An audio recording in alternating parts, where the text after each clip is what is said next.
Assalamualaikum warahmatullahi wabarakatuh. Alhamdulillahi rabbil alamin.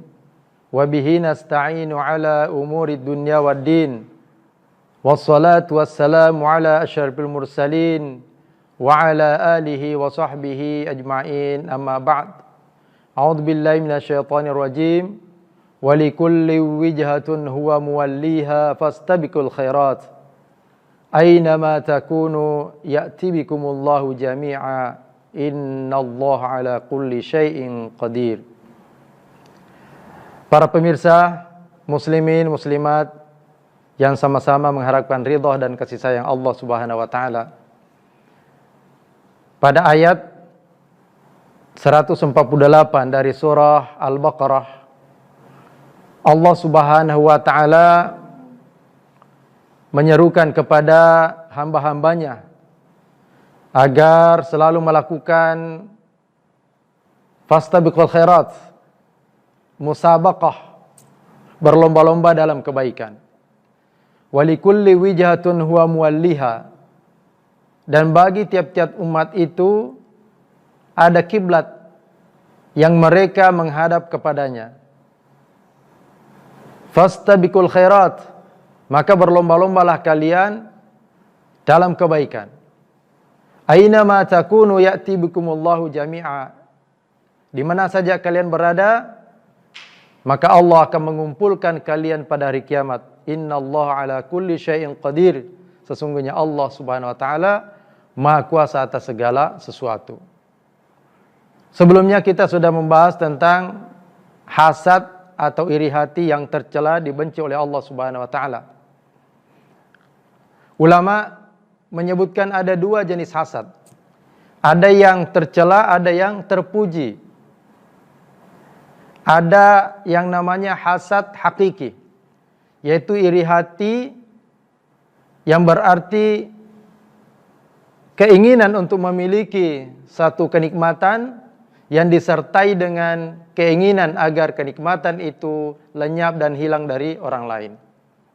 Nah, inilah yang dilarang oleh Allah Subhanahu wa taala dan Rasulullah SAW, dan termasuk dosa. Dan hasad seperti ini yang menghalangi seseorang untuk merasakan sebuah kebahagiaan dan ketenangan. Ada yang namanya hasad majazi, atau ulama mengistilahkan ghibtah.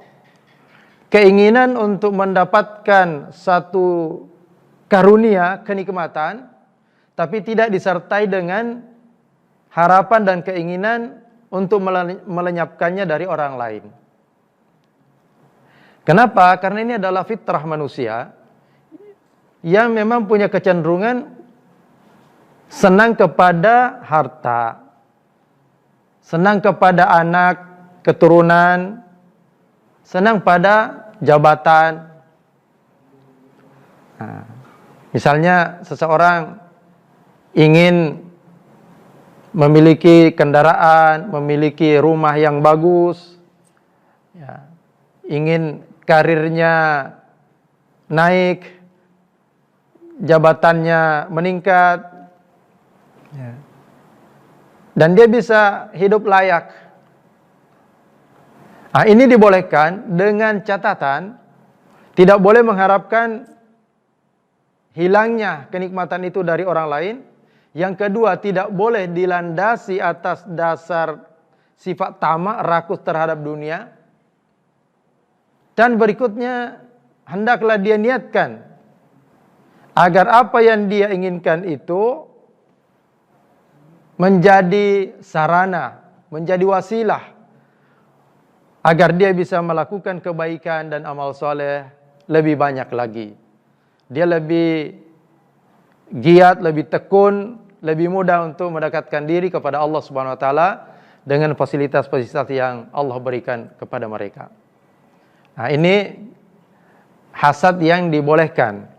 Bahkan ada jenis hasad yang dianjurkan oleh Nabi sallallahu alaihi wasallam dan oleh Allah Subhanahu wa taala. Dalam surah Al-Mutaffifin ayat 26, Allah berfirman, "Wa fi dzalika falyatanafasil mutanafisun." dan untuk mendapatkan kenikmatan surga itu, maka hendaklah mereka berlomba-lomba. Ya. Itu dianjurkan, karena ini dalam kebaikan. Nabi SAW dalam hadis yang diriwayatkan oleh Bukhari Muslim bersabda, La hasada illa fitnatain. Tidak boleh ada hasad, dengki, iri hati kecuali dalam dua hal saja. Rajulun atahu Allahu malan fasallata ala halakatihi fil haqq. Adalah seseorang yang diberikan oleh Allah Subhanahu wa taala harta, lalu dia memanfaatkan, menghabiskannya di jalan Allah Subhanahu wa taala, di jalan kebenaran. Ya. Kita melihat orang kaya, Masya Allah, itu begitu dermawan, rajin membantu orang lain, membantu kegiatan dakwah, kegiatan pendidikan Islam, memberdayakan kaum duafa, fakir miskin, ya, meringankan beban orang-orang yang susah. Itu. Ada orang yang diberikan rezeki oleh Allah Subhanahu wa taala, lalu kemudian dia rutin berinfak setiap hari, bahkan orang itu tidak memiliki jabatan yang tinggi, tidak memiliki harta yang banyak, tetapi begitu dermawan gitu. Kita harus iri orang-orang yang seperti ini. Ada orang yang miskin, tetapi dia bisa menabung untuk bisa naik haji karena dia punya niat dan tekad yang kuat. Kita harus iri. Sedangkan ada orang yang diberikan kelapangan rezeki oleh Allah SWT, tetapi tidak punya keinginan yang kuat. Inilah bentuk hasad yang terpuji. Subhanallah. Kemudian kata Nabi, wa rajulun atahu Allahul hikmata fahuwa yaqdi biha wa yu'allimuha.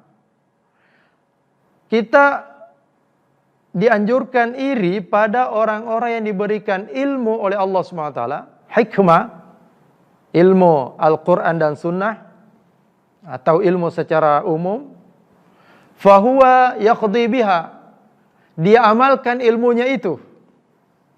Kalau dia pejabat, maka dia terapkan ilmunya, ya, sesuai dengan perintah Allah Subhanahu wa taala. Dia terapkan ilmu yang dia miliki dalam keluarganya sehingga menjadi keluarga yang Islami. Ya, ada ulama, alim, ustadz yang diberikan Allah ilmu, dia menjadi teladan dalam masyarakat, dia selalu terdepan dalam kebaikan. Pada saat yang sama dia juga rajin dan tekun mengajarkan ilmunya yang bermanfaat kepada orang lain dengan penuh keikhlasan dan ketulusan. Kita patut iri kepada orang-orang yang diberikan oleh Allah SWT ilmu pengetahuan, lalu kemudian dia manfaatkan ilmunya itu untuk kemaslahatan umat, untuk kebaikan keluarganya, dan tentu juga untuk kebaikan dirinya, dunia dan akhiratnya. Dalam riwayat lain, dia juga disebutkan, rajulun atahu Allahul Qur'an fahuwa yaqumu bihi ana al-laili wa ana an-nahar. Orang yang diberikan oleh Allah SWT kemampuan menghafal dan membaca Al-Quran, lalu dia membaca, mengamalkannya sepanjang siang dan malam. Di bulan Ramadan ini misalnya, kita patut iri kepada orang yang begitu tekun membaca Quran, padahal dia juga orang yang sangat sibuk. Bagi kadar-kadar hidayatullah ditargetkan minimal 3 juz setiap hari. Dalam keadaan sibuk sekalipun harus diupayakan. Dan kita harus iri kalau ada teman kita sudah 3 juz, sudah 4 juz dalam sehari, ya, sementara kita belum tercapai target. Maka hasad, iri hati seperti ini juga patut untuk ada dalam diri kita. Ketika kita dalam keadaan sehat, umur masih muda, kita melihat ada orang tua yang juga sudah sakit-sakitan tetapi rajin bangun malam, qiyamul lail, ya, maka kita patut iri, tidak boleh kalah. Inilah yang namanya tanafus atau musabaqah fil khairat yang dianjurkan oleh Allah Subhanahu wa taala dan Rasulullah sallallahu alaihi wasallam. Semoga kita semua diberikan kemudahan untuk memiliki sifat-sifat terpuji tersebut. Hadanallahu ayyakum ajma'in. Assalamualaikum warahmatullahi wabarakatuh.